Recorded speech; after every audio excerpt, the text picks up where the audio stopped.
بسم اللہ الرحمن الرحیم الحمد للہ رب العالمین والصلاة والسلام علی رسولہ الامین وعلی آلہ واصحابہ اجمعین ومن تبعہم بإحسان الی یوم الدین اما بعد۔ آج کے اس ویڈیو میں ہم بات کریں گے اللہ تبارک و تعالیٰ کے ایک نام المقیت کے بارے میں۔ المقیت، سب سے پہلے آئیے لغت کے اعتبار سے اس کے معنی دیکھتے ہیں۔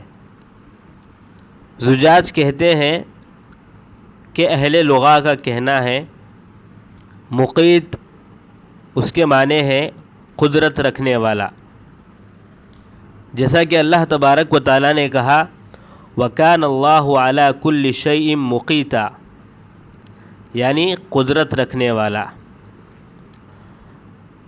لسان میں ایک اور جگہ زجاج کہتے ہیں کہ مقیت حفاظت کرنے والے کے معنی میں آتا ہے، کیونکہ وہ قوت سے مشتق ہے۔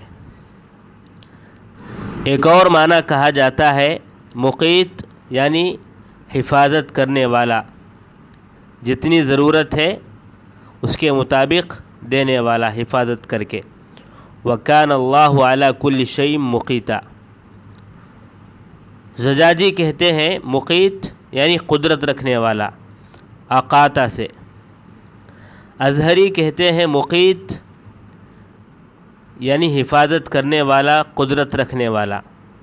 اس میں میم اصلی نہیں ہے۔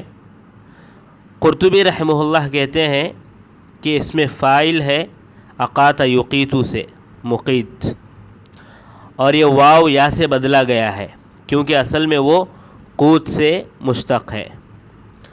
تو مقیت کے معنی قدرت رکھنے والا، حفاظت کرنے والا۔ اب آئیے معلوم کرتے ہیں قرآن مجید میں کتنی جگہ وارد ہے۔ قرآن مجید میں ایک جگہ وارد ہے۔ اللہ نے کہا من یشفع شفاعۃ حسنۃ یکن لہ نصیب منہا ومن یشفع شفاعۃ سیئۃ یکن لہ کفل منہا وکان اللہ علی کل شیء مقیتا۔ جو اچھی سفارش کرتا ہے اس کے لیے اس میں سے حصہ ہوتا ہے، اور جو بری سفارش کرتا ہے اس میں سے اس کو سزا بھی ہوتی ہے، اور اللہ تبارک و تعالی ہر چیز پر قدرت رکھنے والا ہے۔ اب اس کا معنی اللہ کے حق میں کیا ہے؟ ابن جریر رحمہ اللہ فرماتے ہیں اہل علم اس میں اختلاف کرتے ہیں کہ اللہ تبارک و تعالی کا جو نام ہے المقیت، اس کا معنی کیا ہے۔ اللہ نے کہا وَكَانَ اللَّهُ عَلَى كُلِّ شَيْءٍ مُقِيتًا، تو بعض نے کہا اس کے معنی ہے حفاظت کرنے والا، بعض نے کہا کہ وہ جو قدرت رکھنے والا ہے، اور بعض نے کہا کہ مقیت یعنی قدرت رکھنے والا، اور یہی صحیح ہے۔ اسی سے ایک حدیث بھی ہے، اللہ کے نبی صلی اللہ علیہ وسلم نے فرمایا کفا بالمرء اثما ان یضیع من یقیت، کہ آدمی کے لیے گناہ گار ہونے کے لیے کافی ہے کہ جن کی ذمہ داری اس پر ہے اس کو وہ ضائع کر دے۔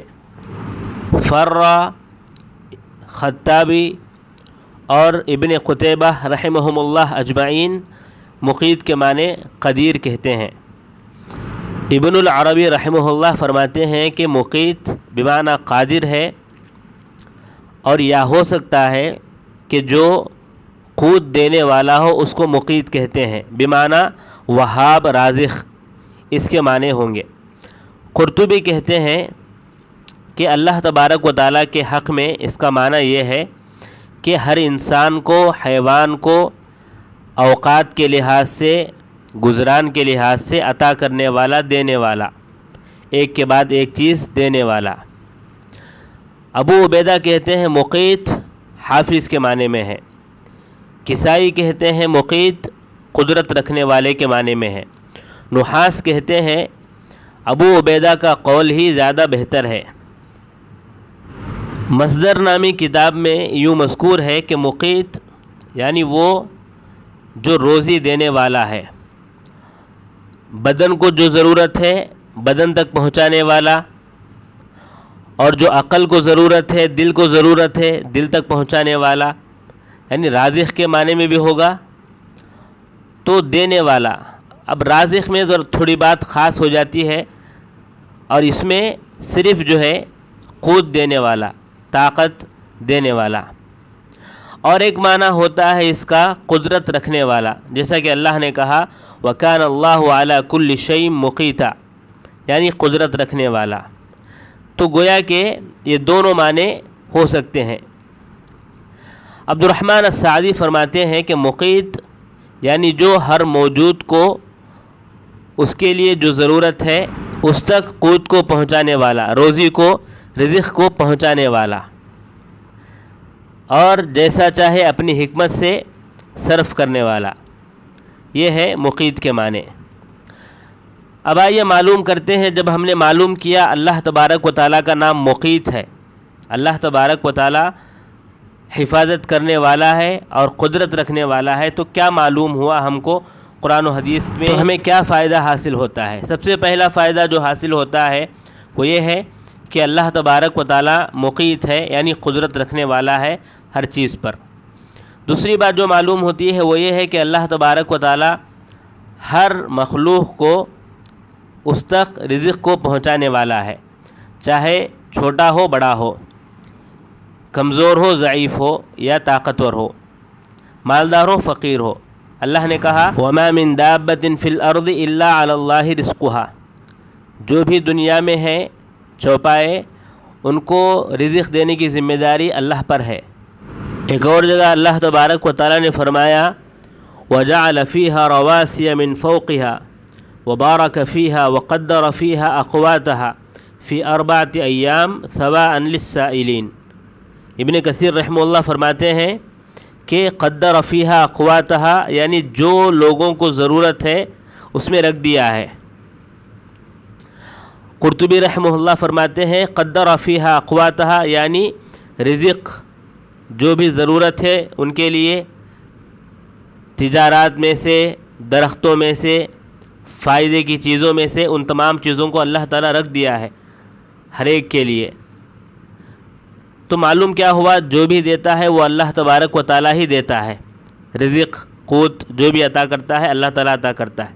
تیسری بات یہ معلوم ہوتی ہے کہ روح کو بھی تقویت پہنچتی ہے، روح کو بھی قوت حاصل ہے، جیسا کہ اللہ تبارک و تعالیٰ نے کہا ان الذین آمنوا وعملوا الصالحات یہدیہم ربہم بایمانہم تجری من تحتہم الانہار فی جنات النعیم۔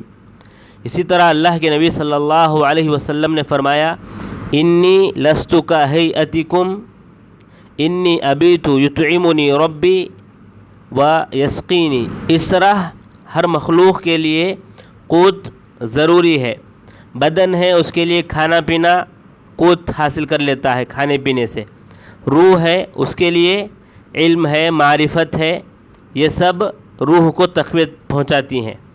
فرشتے ہیں وہ تسبیح میں لگے رہتے ہیں۔ تو اس طرح اللہ تبارک و تعالیٰ حفاظت کرنے والا ہے، مقیت ہے، اور ہر ایک کو قوت پہنچانے والا ہے، ان کے احوال کو جاننے والا ہے، ان پر مطلع ہے۔ تو تمام چیزوں کو وہ اللہ تبارک و تعالیٰ معلوم کر کے ہی رکھا ہوا ہے۔ تو انسان کے لیے ضروری ہے کہ جو اس کو رزق دے رہا ہے، جو اس تک قوت کو پہنچا رہا ہے، اللہ تبارک و تعالیٰ، اس کی عبادت انسان ضرور کرے، اس کے علاوہ دوسروں کو کبھی پکارے نہ، بلکہ اسی کو پکارے۔